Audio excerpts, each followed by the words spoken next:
So we are in May of 2023, and what's going on with the housing market? Well, there was a report that came out from Black Knight. 5 months ago, prices were declining on a seasonally adjusted month-over-month basis in 92% of all major U.S. markets. Fast forward to March, and the situation has done a lateral 180 degrees, with prices now rising in 92% of the markets from February. So what does that mean?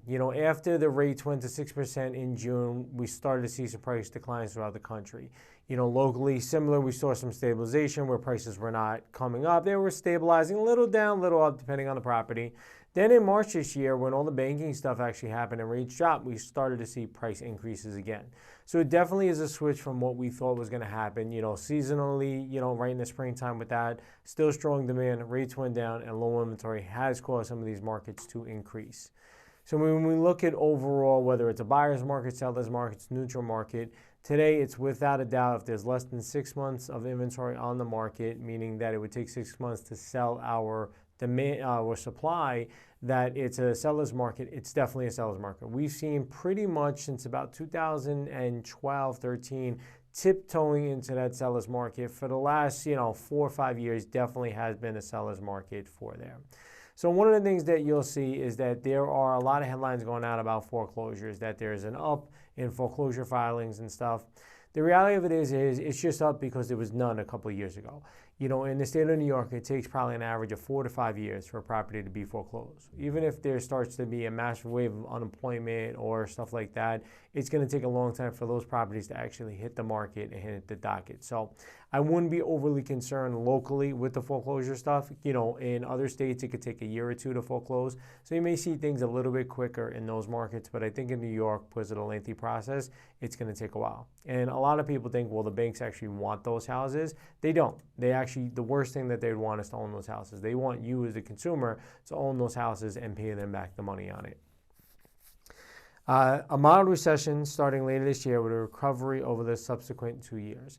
So as now everything's kind of happening in the financial markets, we have the debt ceiling talk, still the small banks issue with the high interest rates out there that, I heard on CNBC earlier, a lot of those banks were in good position, 12 months ago because they made loans on good debt with the low interest rates. But now the interest rates rose so rapidly, they got themselves in trouble with stuff like that. So, they are still projecting that we still are going to see a little bit of a mild recession. And, what would that mean to the housing market? The majority of the time, there's only really been one major recession, in that 2008 area, that housing has taken a big drop. There's been a little bit in other times, but the big drop was 2008 when the recession was really caused by the housing market. So Bankrate says during a traditional recession, the Fed will lower interest rates. This creates an incentive for people to spend money and stimulate the economy. It also typically leads to more affordable mortgage rates, which leads to more opportunity for home buyers. So when you look at this, what is 6 months from now going to happen? Should you buy now? Should you wait 6 months? I think right now the best thing that I can, a piece of advice that I can give people is if it's the right time for you in your life, you buy. If it's not, then you don't buy. And I think that really matters no matter what the market is.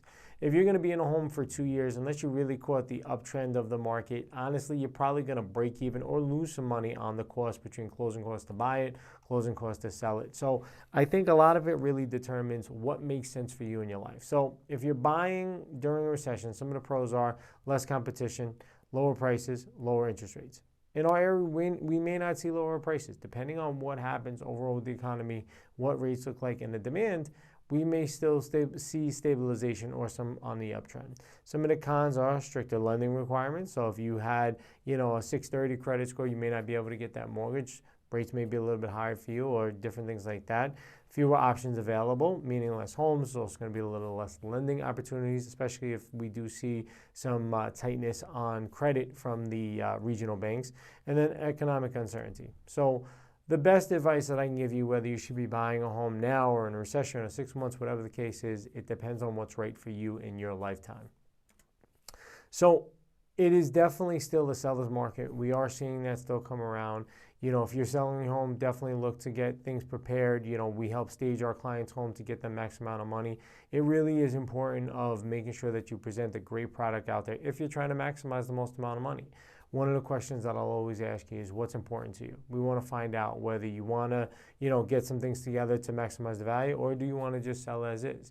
You're looking to buy the home. What's important to you? What are those non-negotiables that we need to figure out for you and put you in that right home? So feel free to reach out any questions. We can sit down, hop on a Zoom, go over different things. Look forward to speaking with you.